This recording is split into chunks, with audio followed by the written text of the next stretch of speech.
ધારી one વિભાગ દ્વારા વન્ય પ્રાણીથી થતા હુમલા અટકાવવા માટે જનજાગૃતિ કાર્યક્રમનું આયોજન હાથ ધરવામાં આવ્યું છે। ધારી તાલુકાના ગીરની નજીક આવેલા ગામડાઓમાં જનજાગૃતિ કાર્યક્રમનું આયોજન રેન્જ ફોરેસ્ટ ઓફિસર જ્યોતિબેન વાજાની આગેવાની હેઠળ ધારી તાલુકાના ગરમલી ખાતે કાર્યક્રમનું આયોજન હાથ ધરવામાં આવ્યું છે। કાર્યક્રમ હેઠળ વન્ય પ્રાણી હુમલા અટકાવવા માટે લોકોએ શું તકેદારી રાખવી જોઈએ તે બાબતને લઈને વન વિભાગના અધિકારીઓ દ્વારા લોકોને વિશેષ સમજણ આપવામાં આવી હતી। ત્યારે વન્ય પ્રાણીના હુમલાઓ વધી રહ્યા છે ત્યારે લોકોએ પણ ખાસ કરીને તકેદારી રાખવાની જરૂર છે તેવી બાબતો પર વિશેષ ચર્ચા હાથ ધરવામાં આવી છે। જે કે ગુજરાતી સાથે સંજય વાળા ધારી। હાલ તો લોકોને વન્ય પ્રાણીના હુમલાથી બચાવવા માટે મારી રેન્જનો તમામ સ્ટાફ અવેરનેસના પ્રોગ્રામ કરી રહ્યા છે તેમજ જનજાગૃતિના દરેક ગામડે જેટલા પણ ગામ આવેલા છે ધારી તાલુકાની અંદર દરેક ગામમાં અવેરનેસના પ્રોગ્રામ અને જનજાગૃતિના પ્રોગ્રામ કરી અને લોકોને વન્ય પ્રાણી વિશે માહિતગાર કરવામાં આવી રહ્યા છે।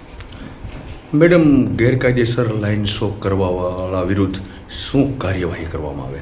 ગેરકાયદેસર લાઇન શો હાલ તો અત્યારે કોઈ એવું ધ્યાન ઉપર નથી, પરંતુ જો કોઈ કરે તો મારી ખુલ્લી ચેતવણી છે કે લાઇન શો કરશે તો એને છોડવામાં નહીં આવે અને લાઇન શો કરનારને અમે કાયદેસરની કાર્યવાહી કરશું। તેથી ગામ લોકો તેમજ સરપંચોને પણ મારી અપીલ છે કે જ્યારે પણ આવા લોકો કોઈ ધ્યાન ઉપર આવે તો તરત અમારું ધ્યાન દોરવું, જેથી અમે તેમના ઉપર કાયદેસરની કાર્યવાહી કરી અને લોકો ઉપર જે એટેક થાય છે એનાથી બચી શકે।